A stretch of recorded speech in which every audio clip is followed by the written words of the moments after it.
নমস্কার। সাহিত্যের রত্নভাণ্ডার পরিবারে সকল শ্রোতা বন্ধুকে স্বাগত।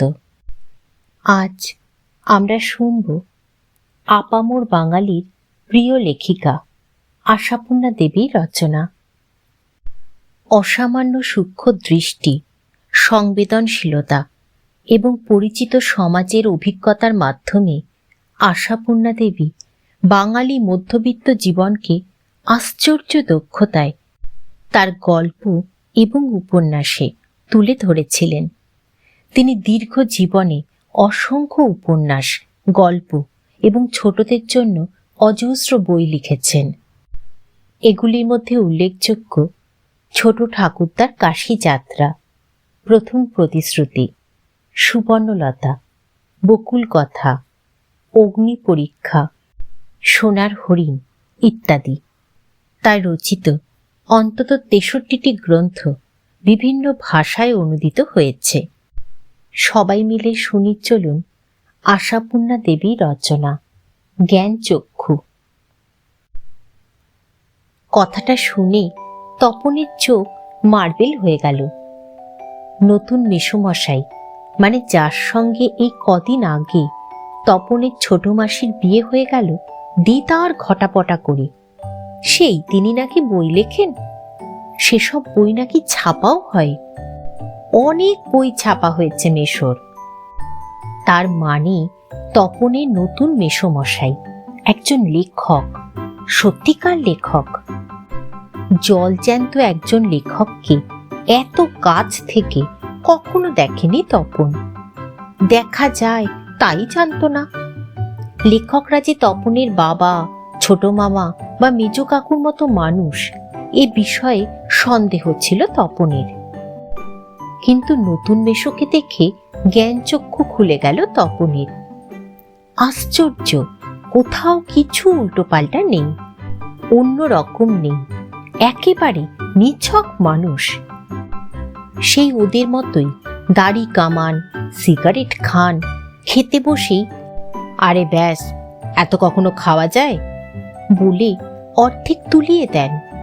চানের সময় চান করেন এবং ঘুমের সময় ঘুমন। তাছাড়া ঠিক ছোট মামাদের মতোই খবরের কাগজের সব কথা নিয়ে প্রবলভাবে গল্প করেন, তর্ক করেন।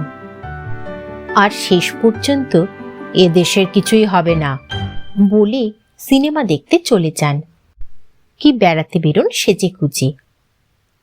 মামার বাড়িতে এই বিয়ে উপলক্ষেই এসেছে তপন, আর ছুটি আছে বলে রয়ে গেছে।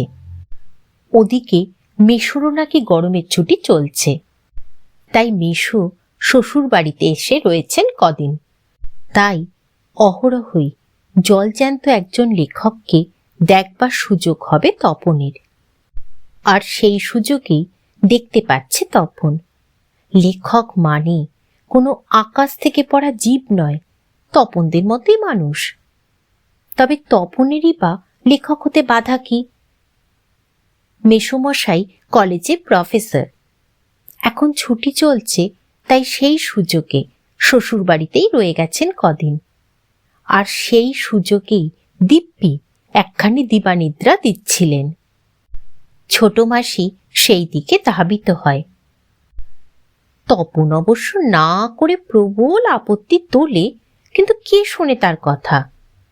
ততক্ষণে তো গল্প ছোট মেসোর হাতে চলেই গেছে।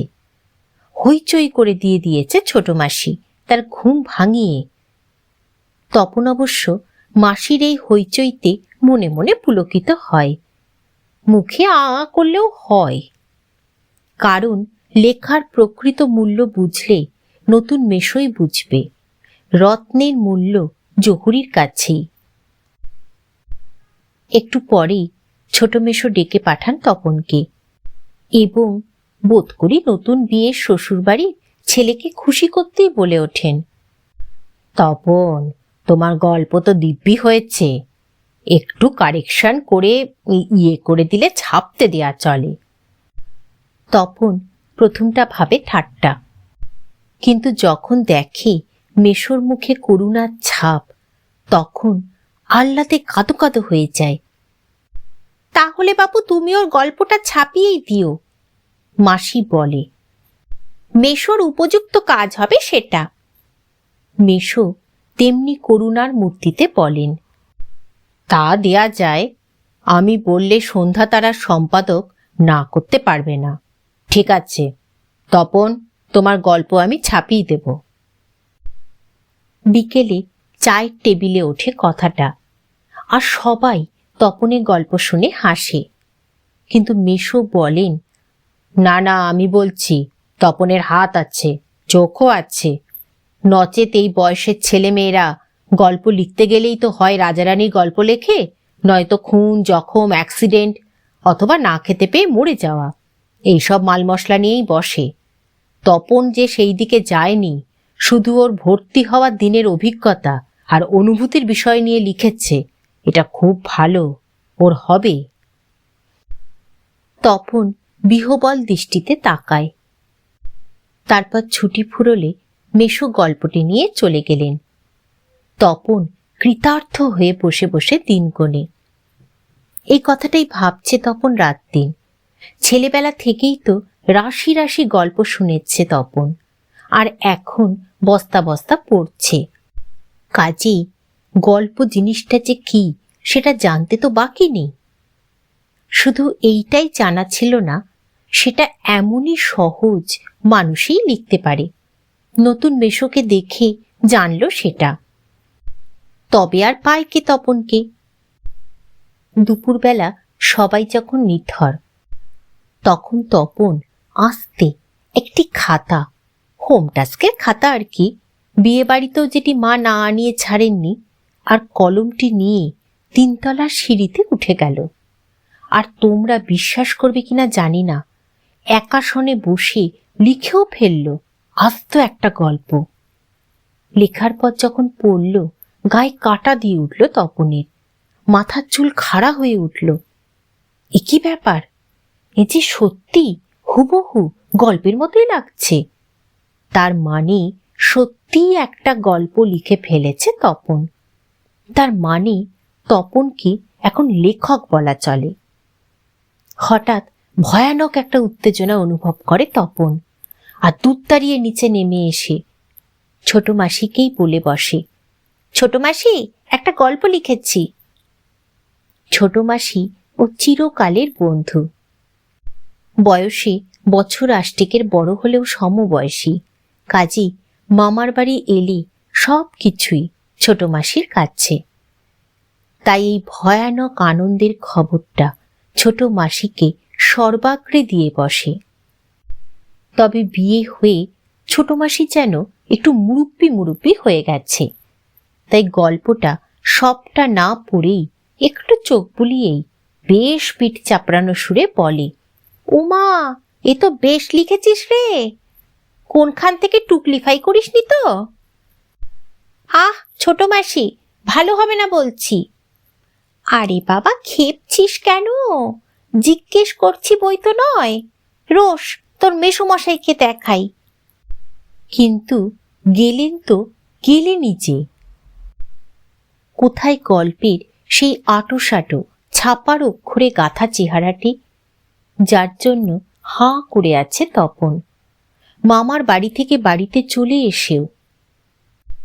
এদিকে বাড়িতে তপনের নাম হয়ে গেছে কবি, সাহিত্যিক, কথাশিল্পী, আর উঠতে বসতে ঠাট্টা করছে, তোর হবে, হ্যাঁ বাবা তোর হবে। তবু এইসব ঠাট্টা তামাশার মধ্যেই তপন আরও 2-3টে গল্প লিখে ফেলেছে। ছুটি ফুরিয়ে এসেছে, হোম টাস্ক হয়ে ওঠেনি, তবু লিখছে, লুকিয়ে লিখছে, যেন নেশায় পেয়েছে। তারপর ছুটি ফুরোলো, রীতিমতো পড়া শুরু হয়েছে। প্রথম গল্পটি সম্পর্কে একেবারে আশা ছাড়া হয়ে গেছে, বিষণ্ণ মন নিয়ে বসে আছে। এমন সময় ঘটল সেই ঘটনা।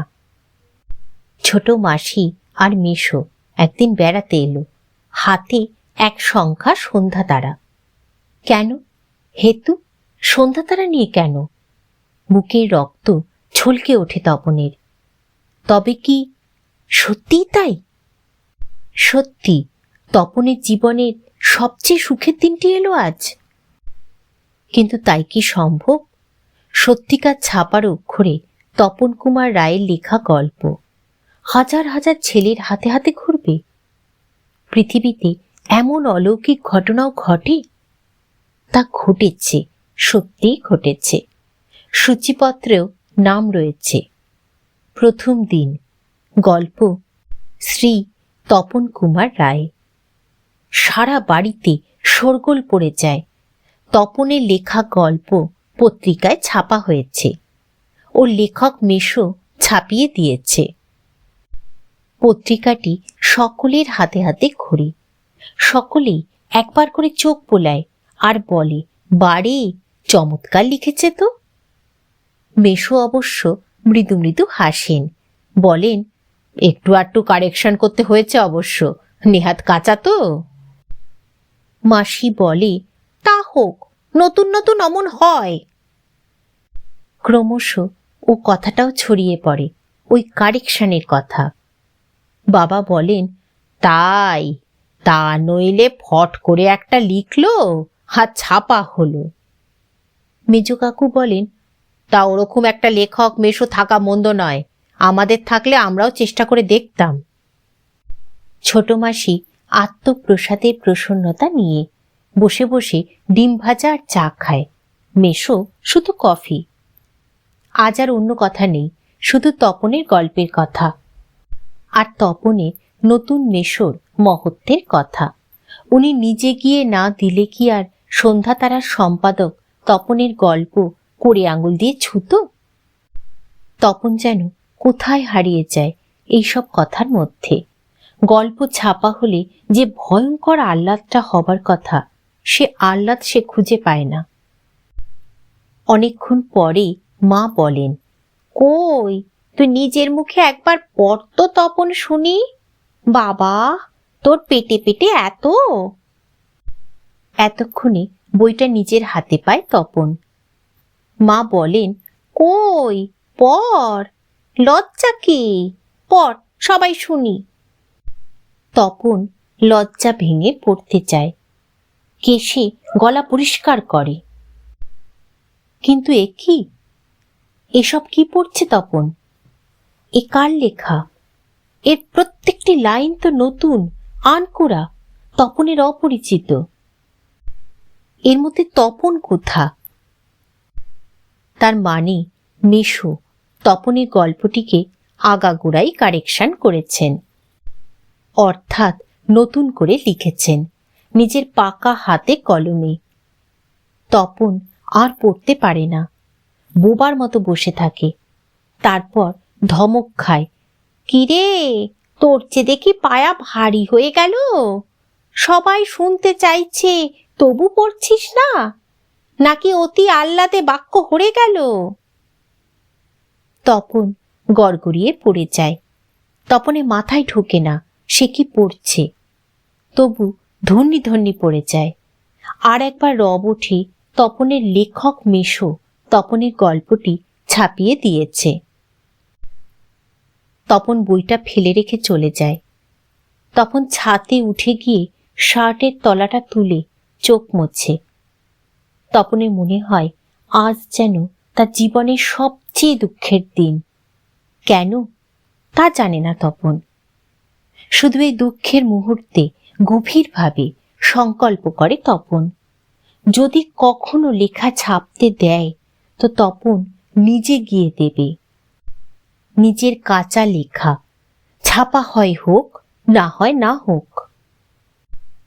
তপনকে যেন আর কখনো শুনতে না হয় অমুক তপনের লেখা ছাপিয়ে দিয়েছে। আর তপনকে যেন নিজের গল্প পড়তে বসে অন্যের লেখা লাইন পড়তে না হয়। তার চেয়ে দুঃখের কিচ্ছু নেই, তার থেকে অপমানের। শেষ হল আশাপূর্ণা দেবী রচিত জ্ঞানচক্ষু। ছোট্ট তপনের আশা, আনন্দ ও ব্যথার অনুভূতিকে অপূর্ব সুন্দরভাবে ফুটিয়ে তুলেছেন লেখিকা। ফিরে আসব নতুন কোনো গল্প, উপন্যাস বা রচনা নিয়ে। সবাই খুব ভালো থাকবেন। নমস্কার।